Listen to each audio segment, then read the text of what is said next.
Jack A. Goldstone is the Virginia E. and John T. Hazel Jr. Professor at the George Mason University School of Public Policy. His work focuses on issues such as social movements, revolutions, and international politics. The author or co-author of 9 books, Professor Goldstone has served on a U.S. Vice Presidential Task Force on State Failure and is a consultant to the U.S. State Department, the Federal Bureau of Investigation, and the U.S. Agency for International Development. His most recent book, published by McGraw-Hill in 2008, is entitled Why Europe? The Rise of the West in World History, 1500 through 1850. Not only a prolific writer, Dr. Goldstone is a committed and lauded teacher as well, having won recognition and awards for his teaching at Harvard University, Northwestern University, and the University of California, Davis. He joins us today to speak on global population changes and how they will shape our future. Please join me in welcoming Jack Goldstone.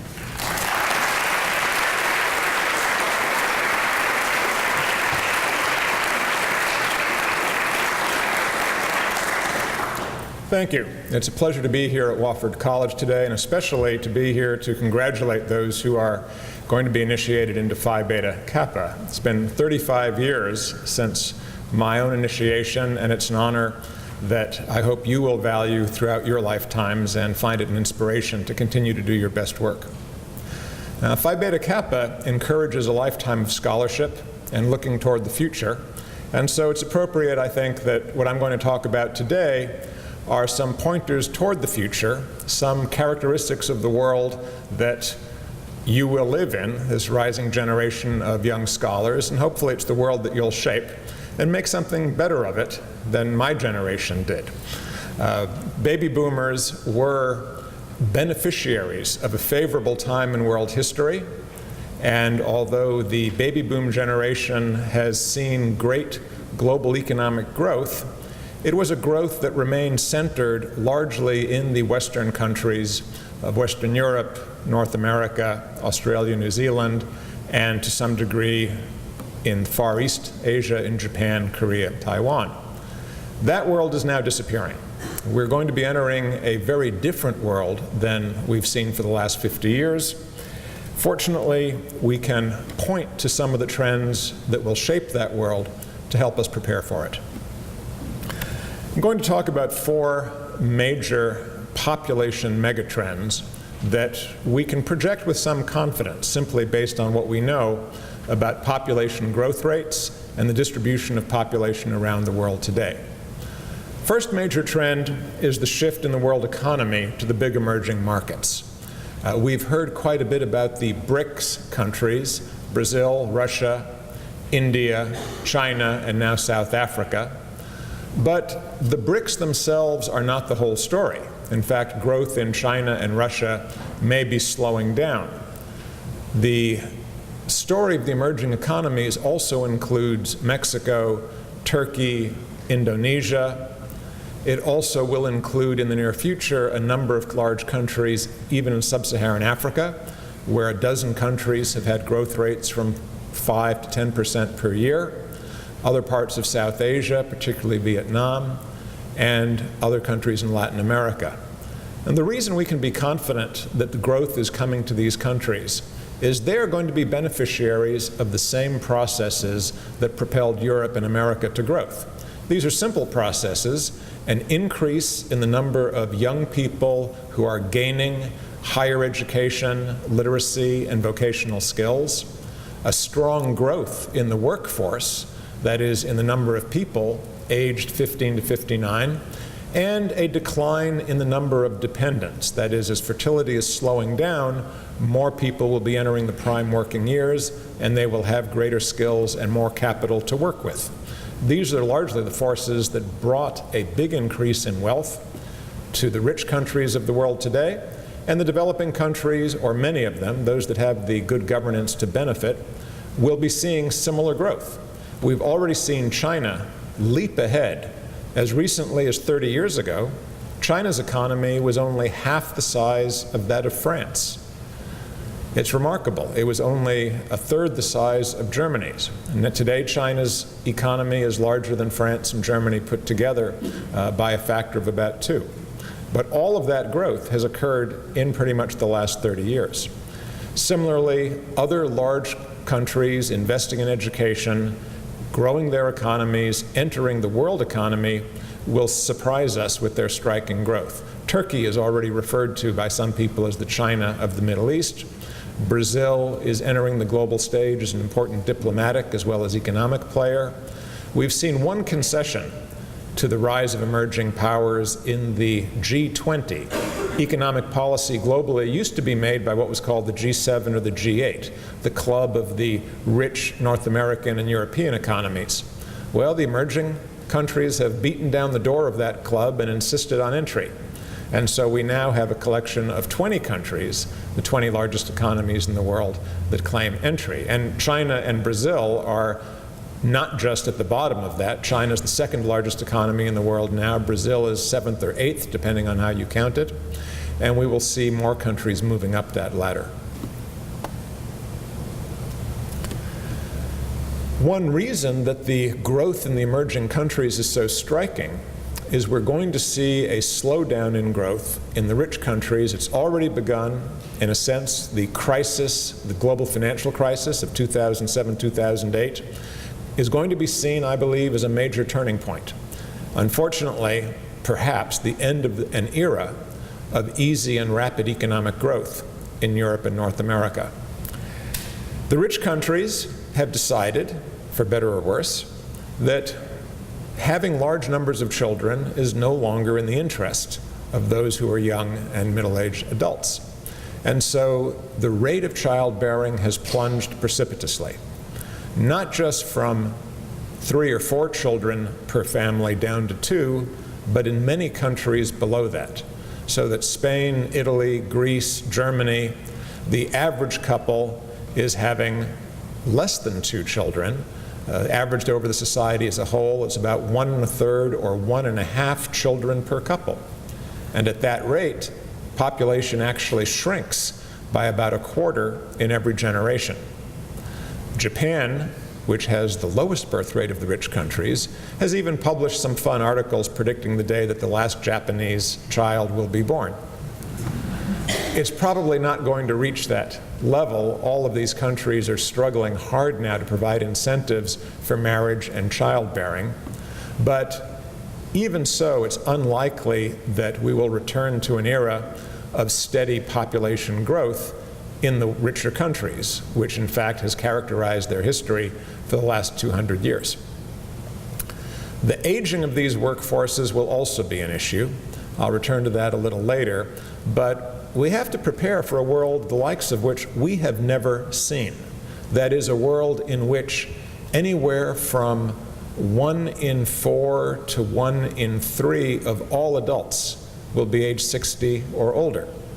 The first thing some of my younger friends say when I raise this to them is, what's it going to be like to drive on the roads when 1/3 of the drivers are over age 60?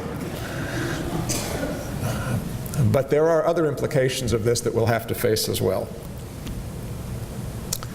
Third, the world is undergoing a surge of youth, not in the rich countries, but in the developing low and middle income countries, and particularly in the Islamic world. Now, I've been giving these presentations over the course of this academic year, published an article last January pointing this out, and the response was kind of like, well, I'm concerned about the aging in the rich world, that's our problem, but why do we have to worry about surging youth in the Islamic countries?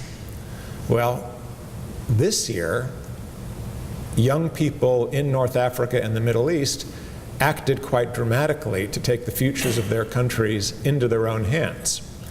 And although many people spoke about what a surprise this was, and certainly nobody expected it to happen this January, this February, but it was very clear that there is a huge generational shift taking place throughout the developing world, led by youth in Islamic countries, where large youth cohorts are coming onto the stage, gaining education, gaining voice, and are going to be assertive.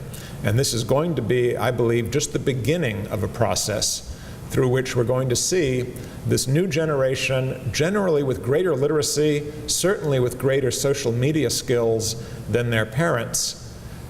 They're going to have a different view of the world and how they relate to it, and they're going to demand a more open and responsive government and society. Finally, it's worth reminding ourselves that throughout most of history, the majority of human beings have lived in rural areas, in the countryside, in villages, farming their own food. That was the case for 80 to 90% of human beings before the Industrial Revolution, and it has still been the case up until last year. Last year was actually the first year in which more human beings on the planet lived in urban and metropolitan areas that lived in rural and village regions. So the long wave of urbanization shows no sign of slowing down, and we are headed within the next 40 or 50 years for a world in which somewhere around 2/3 to 70% of all people will live in cities. And most of those cities, including the very largest of them, will be in relatively low and middle income cities. That also is going to be something new in world history. Typically, the largest cities in the world were in the richest societies, because only they could sustain the transport of food and the surpluses necessary to feed large urban populations. But now we're seeing jobs throughout the world move to cities, and we're seeing surges of urbanization in places like China, Pakistan, even Zaire, Ethiopia.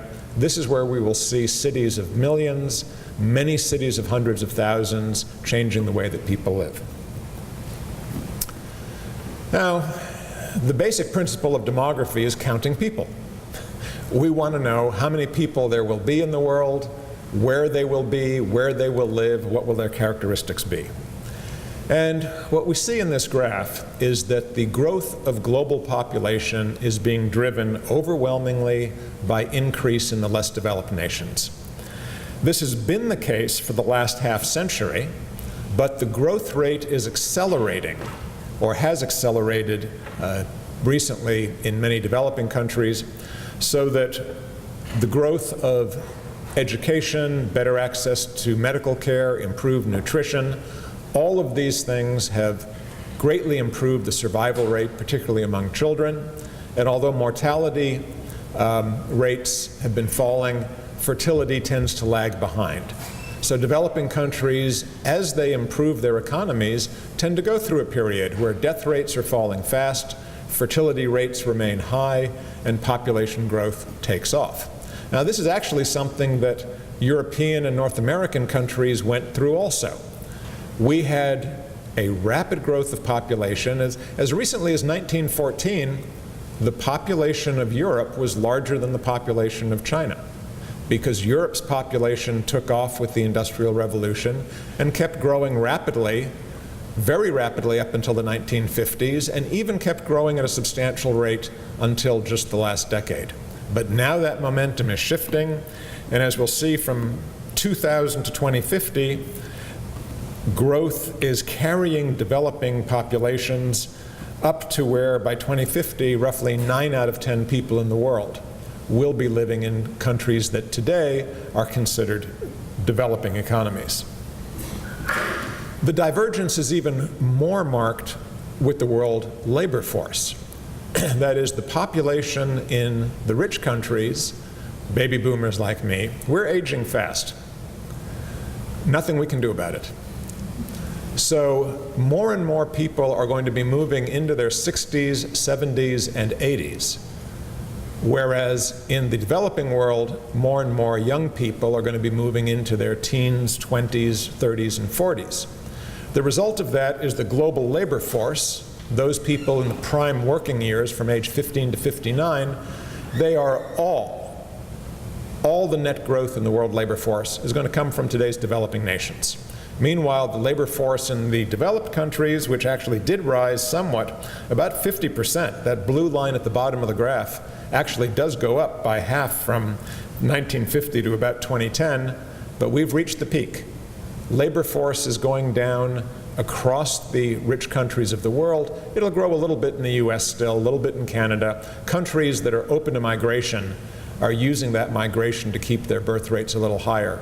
But in most of the rich countries, the days of a strong, growing labor force have passed.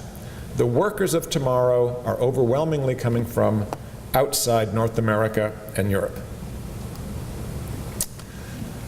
Future of these countries looks something like this.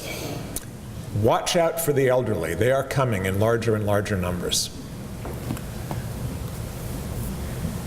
Let me walk you through these figures. On your left, you see a graph that shows worker growth.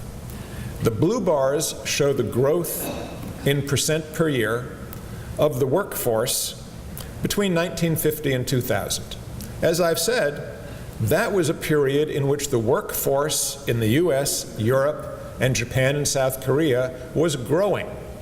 What's more, the period from 1950 to 2000, those of you who experienced, will remember in Europe and the US as a time of surging enrollments in higher education and people entering the labor force not only in large numbers, but with new skills. Western countries therefore had a surge of productivity that has left us much richer today than we were at the end of World War II. But the yellow bars show the projected growth in the workforce in the coming half century and tells a different story. The United States, the growth in the labor force will decline from just under 0.9%, almost 1% a year, down to about 0.25%, almost 3/4 slower growth of the workforce. And in Europe and in Japan and South Korea, the growth of the labor force turns negative and the labor force will decline. This is a challenge for keeping your economy growing. If your workers are increasing in number and increasing in productivity, you get a double shot of growth. But if the number of workers is declining, the economy only grows if productivity increases. And what's more, the productivity increase has to more than offset the decline in workers for the overall economy to grow. Now you might say, well, that's okay, population isn't growing so fast, we don't need the economy to grow quite so fast, except there is a slight issue, and that is promises were made to the baby boomers and those that came behind them to give them a reasonably comfortable retirement and medical care that would meet their needs. And the number of those people is going to be growing. The graph on the right, the elderly growth, that shows the annual percent increase in the number of people 60 and older that will be seen in the next 50 years.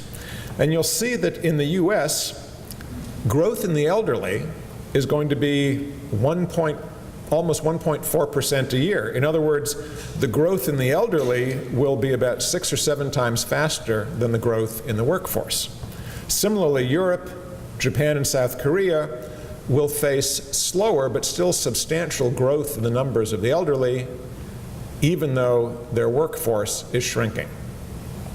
Now, it doesn't matter whether you say, well, the elderly will be paid off with US Treasury bonds, or they'll be paid off with investments from the private sector pensions. All of these things, bonds, pensions, they have to be funded by real economic output that's got to take place in the future. So the task of the rich countries in the future, and here's where the innovation and productivity of you young people will be critical, we have to figure out how to grow our economies by increasing our productivity growth rather than letting it stagnate with the rest of us. And here the real worry is what's been happening to Japan. Japan was a global leader in transistors, in automobile production. It's now a global leader in aging. Japan was among the first countries to experience a major drop in fertility, and it's also been a champion in increasing longevity. So the Japanese are looking at a world ahead of them in which already labor force growth has slowed and stopped. the labor force is starting to shrink, and the number of aged is increasing rapidly. They've seen a decline in innovation, as shown by a decline in patents. They've seen a stagnation in productivity, and their economy has flatlined for the last 20 years. America shouldn't face that fate. America has been open to the enterprising spirit of immigrants. We've been a country that encouraged creativity and innovation, and unlike Japan, which underinvested in the education of its women, most colleges and universities around the US are struggling to keep male enrollments up because women are tending to dominate the quality of incoming classes. So America has the potential to use its workforce, but we do need to keep investing in innovation. Not just research and development, there's a lot of that going on, but the type of basic research in fundamental physical, chemical, and biological processes that's only been funded by universities and governments, that has to increase to meet our needs. And the entrepreneurship, the openness to starting companies, and the openness to newcomers to our society, many of whom have indeed been among the leaders to innovate, the founders of Google and many other companies, and yet we seem to be facing pressures to close our doors to immigration and to keep people out. Well, this is not a time for that. Looking ahead, we're going to need the energies of immigrants to keep America's growth strong. In the US, in the last half century, America gained about 85 million new workers. The number of people over age 60 increased by only a quarter of that amount, by about 26, 27 million. But in the half century that's just started, we're going to see the number of workers increase by only 46 or 7 million, and that assumes immigration continues at today's rates and doesn't fall off, while the number of workers over age 60, that's going to increase by even more, by 60 million. And the number of people who are over age 80, and although it's wonderful to have their wisdom and experience, the reality is people over age 80 are the ones that tend to need assistance. A large number of them, unless we have a cure, will experience Alzheimer's or other disabling diseases. A large number will need nursing home care. That's among the most costly phases of life. The number of people over 80 is going to increase by about over 20 million, more than twice as fast the growth as in the last half century. We expect that many of those people will lead active lives, but that will require replacing worn-out joints, replacing corneas that have become clouded, and keeping people on regimens that often include blood pressure medications and other long-term pharmaceutical regimes. I saw a report just recently that said because of an increase in the average weight of people entering their 50s and 60s, artificial joints are wearing out faster than ever. So unless we can get America's weight under control, the medical costs of caring for the elderly, even those in good health, may escalate. And although health care costs may not seem overwhelming now, the growth in health care costs has been the biggest item threatening our federal budget. The debates in Washington going on. I live in the Washington, D.C. area. I hear this all the time. We're spending too much money. Well, what do you want to stop spending on? Well, we don't want to stop spending on health care for the elderly. We don't want to reduce Social Security. We can't afford to cut back our military now because they're engaged. And if you don't cut those things back, you really can't cut much else of federal spending, because right now, health care, Medicare for the poor, Social Security, and the military eat up about 80% of the budget. If we can grow the economy without growing health care costs, we can get out of this. But if health care costs continue to grow faster than the economy, we're going to be in trouble. Here's the arithmetic. Aging is not the problem. The number of people who are getting older, even though they are more expensive to care for, if that doubles, that shouldn't be a problem, because the economy, if it grows 2.5%, 3% a year, the economy will double every 25 to 30 years in size, whereas the number of elderly will only double over a 40 to 50 year period. The problem is you combine increases in the elderly population with increases in health care that are going up 5, 6, 7% a year, you get to a point where you put those things together and health care costs start to eat up the rest of your economy. So America's got a problem. We spend twice as much of our GDP on health care as any other rich country in the world. Why do we do that? Partly because we do take good care of our upper and middle classes who can afford to pay for it. Partly because we innovate in expensive but valuable medical technology. But also, very frankly, is we don't have an incentive system in place to curb the rise in health care. Right now, if you're a pharmaceutical or equipment manufacturer, you can make a lot of money producing an expensive new treatment that has a marginal benefit as long as that marginal benefit is real. Why? Because people will demand it. And as the elderly get larger in numbers, they're active voters, they will demand the best possible health care. But the best possible health care needs to mean not only the best quality, but an increase in value. After all, in every other element of our economy, whether we're buying TVs, stereos, automobiles, we wouldn't tolerate an endless increase in price without an increase in value. In fact, we applaud people who can produce a better product at a lower price than before.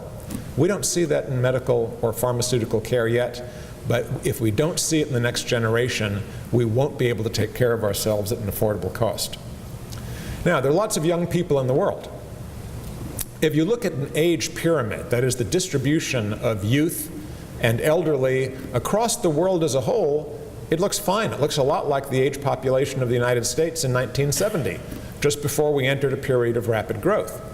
But the world is not yet one country. The elderly of the world are piling up in the rich countries, while the youth of the world are increasing in number in developing countries, and one of the things that scares people is they don't look like us. We worry about surging youth populations in Muslim countries. Are they going to join terrorist organizations? We worry about surging youth in Africa and Asia. Are those populations going to be incubators of dangerous diseases? Are they going to be a source of violence and humanitarian disasters? Are they going to be a source of failing governments? All of these are valid concerns. And indeed, we see youth populations surging. The red and pink countries are the youngest countries in the world. The light and dark blue countries are the aging, elderly countries. We see kind of an arc of youth that corresponds to an arc of instability. High crime rates, high rates of violence and civil war, from Central America, across sub-Saharan Africa, the Middle East, and then over to Central and South Asia.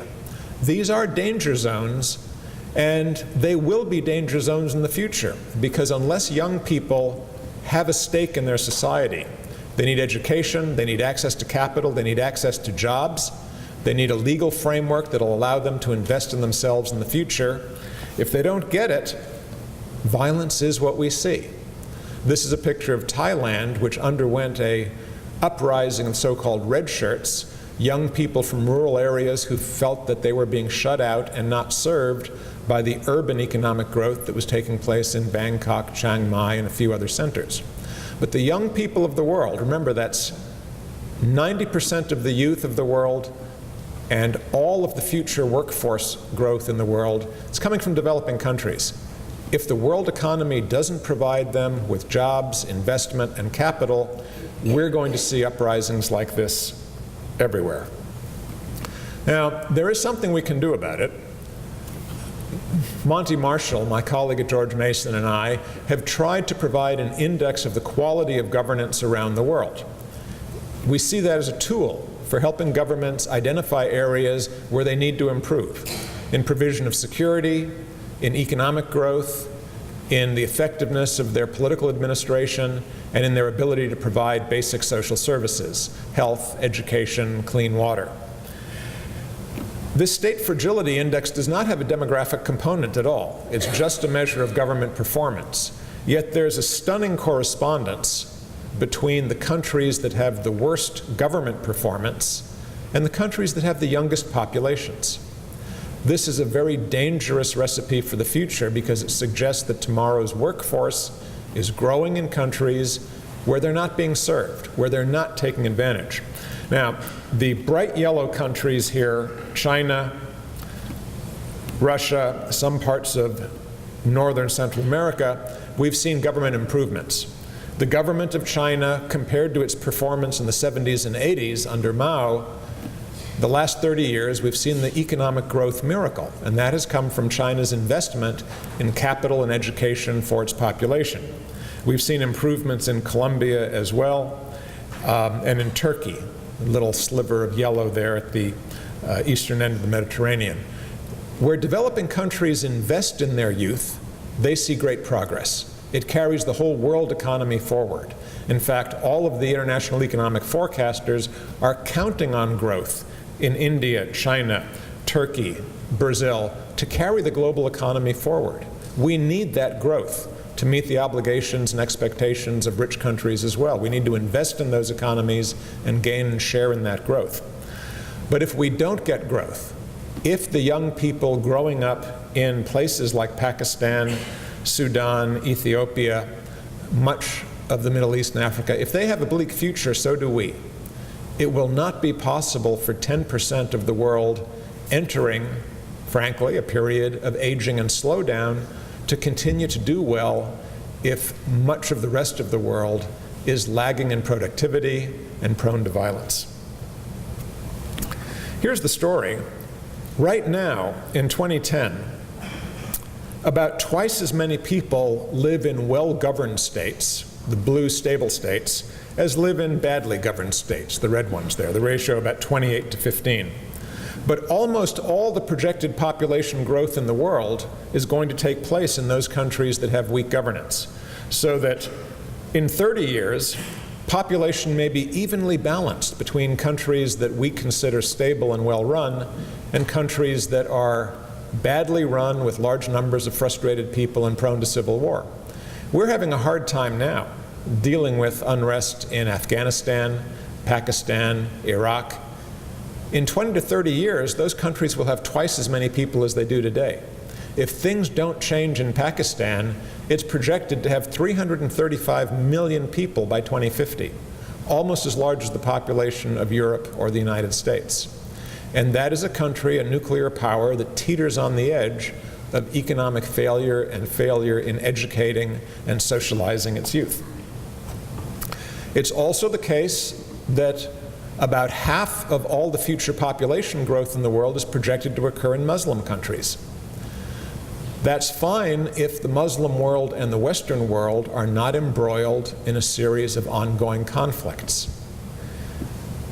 Currently, the level of hostility between even countries we consider our key allies, countries like Turkey and Pakistan, you poll people and you ask them, what's your view of the United States? There was a recent poll in Pakistan that asked people, which country do you think poses the greatest threat to the future of Pakistan? It wasn't India, it wasn't Iran, it was the United States. Despite all of our efforts, we have got something seriously wrong in the way the United States appears throughout much of the Muslim world. President Obama has been trying to steer this dangerous course. How do we respond to civil war in Libya? How do we respond to unrest in Syria? How do we approach and support the changes in government in Egypt and Tunisia? We're not sure. If we try and do too much, we may draw the same kind of distress and anger that was provoked in Iraq and Afghanistan. Yet at the same time, if we do too little, we may be considered a disappointment and an uncertain ally of the young people who have been working so hard to change their countries and create a new future for themselves. It's a difficult course, but it's essential that sometime in the next 20 years, relations between the Western countries and Islamic countries improve, because their populations are growing fast, and in many cases will double in the next 30 years, whereas our population is shrinking. As I mentioned, this is the face of where we will live in the future. Not pretty green places like Spartanburg, but most of the world will be living in cities. And it will be mostly cities full of people of low to middle incomes.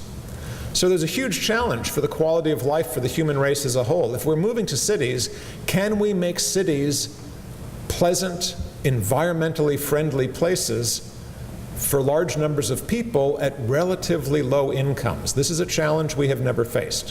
When Europe first industrialized, the picture of cities was not pleasant. It was the Charles Dickens cities, dirty, sooty, full of crime and disease, threats to social order. Is that the future for the developing world? Or are there new models of cities from architects, energy engineers, and demographers that we can point to? I've painted a lot of problems. Rich countries are getting older fast. Developing countries are facing difficulty, many of them educating and employing their youth. Cities are growing faster than we know what to make of it, and all of these groups are at odds with each other and potentially hostile. So what are the solutions? We're going to need much greater flexibility. People like myself, who have benefited from the baby boom and the great prosperity of the 60s, 70s, and 80s, we've lost what we thought we could count on, and that is 20 or 30 years of comfortable retirement. We hate it. We're fighting against it. But the reality is, just as people didn't choose to live through the Great Depression or World War II, people didn't choose to live through the Great Recession of 2007, 2008. We did choose to live in a world in which we had fewer children and there are more of us.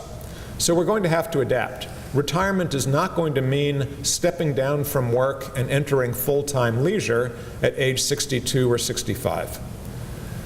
We're going to find creative ways to phase in retirement. Maybe people will become eligible for retirement at 65, but only at a lower rate, and we'll encourage people, indeed set a pattern of perhaps part-time work that will continue till age 70 or 75. Now, for certain jobs, one can't insist on that, but the number of physically intense, demanding jobs has been declining fast. We've been shipping those jobs to China, India, Mexico, places that have lots of young people. So people are going to be moving maybe out of physically demanding jobs into desk retail, consulting, and so on. It's not going to be easy, of course. People who worked hard at an automobile plant or at a furniture factory, they expect to be taken care of once their work has done, even if the factory has closed down. And we have a moral responsibility to plan for those people. But what we have to plan for now is not simply funding 20 or 30 years of leisure. People who retire now in good health at age 60 will probably live into their 80s. And we can't make the mathematics work of working for 40 years and then retiring at 20 years. So we need to think of the period from age 60 to age 80 or even 90 or even 100 as a new phase of life, not a non-working phase, but a different kind of work, different tasks, different intensity. I just read the story of the last woman who was getting a Civil War pension from the United States government. You know when she died? 2003. She was 18 when she married her husband of 81, who was himself 18 when he'd served in the Union armies. Pensions last a long time. The number of people who are living to the age of 100 has been increasing faster than almost any other social characteristic. So we have to think of this differently.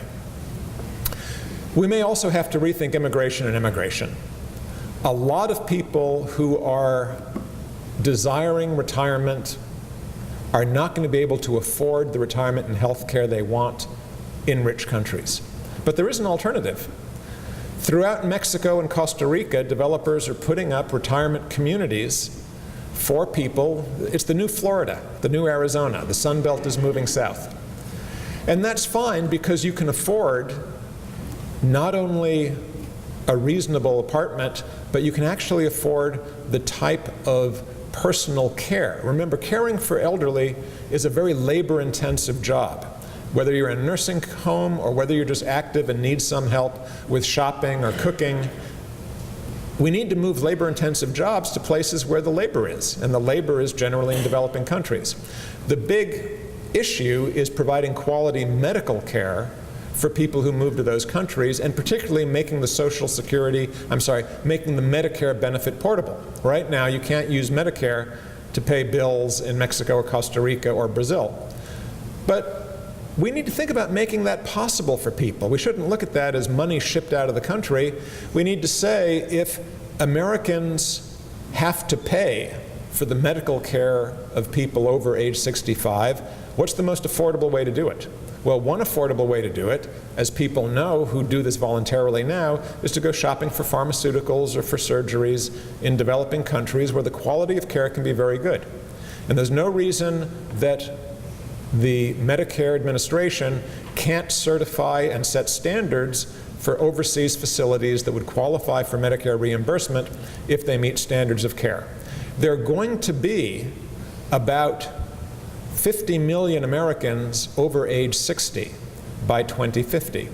If we can save $10,000 a year in living and medical expenses for each of those people, that is $5 trillion, is that right? 50 million times 10,000? $500 billion a year. That's real money, and I don't think we can afford to leave that on the table. At the same time, we're going to have to let the free market play a big role in raising innovation. We need to keep it easy for startup companies to get going and for new business solutions to emerge. But it's going to require more globalization, not less. We're going to need companies that can be active, seeking profits in growing markets. Already, General Motors makes more money selling cars in China than it does here. For that matter, I heard this week that Lamborghini sells more cars in China now than it does in the United States. We used to be their best market. But companies all over the world are going to have to find a way to share in the growth of countries overseas, but that means governments of rich countries are going to have to find a way to encourage companies to bring some of those profits home to employ people here. Right now, the tax system encourages companies to keep their profits offshore. But we'll need to think of new ways to invest in designing new cities, designing new growth patterns. And one thing that I think is often overlooked, there's a lot of anxiety about the growth of Muslims in America or in Europe, about the clash of civilizations. The values that made Europe and America the places they are today, free and wealthy, were European liberal values, a belief not only in democracy, but in human dignity, the rights of individuals, and the rights to freedom. There's no reason for us to give those up. There's no reason not to believe that people who want the same things that we want, security, jobs, income, will also not want to have many of the same values. Yes, they may choose to wear head coverings, so do our nuns. We don't think they're weird for that. They may want to celebrate their own culture and their own religion in distinctive ways, but what we've seen just this year is a demand, not just a desire, but a demand for democracy, freedom from intrusive government, freedom to shape their own lives from people in Egypt, in Tunisia, in Libya. These were not actions that were made in the name of radical Islam. These were not, strikingly, they were not made in opposition to the United States or the West. They were opposing dictatorship, pure and simple. And so, if we have faith in our liberal values and stick to them, these are the same liberal values, of course, behind the liberal education that Phi Beta Kappa is designed to equip you to appreciate and carry on. I think that will help us do fine. And we don't need to worry about being overwhelmed by the rest of the world as long as we recognize and protect what we have. Thank you very much.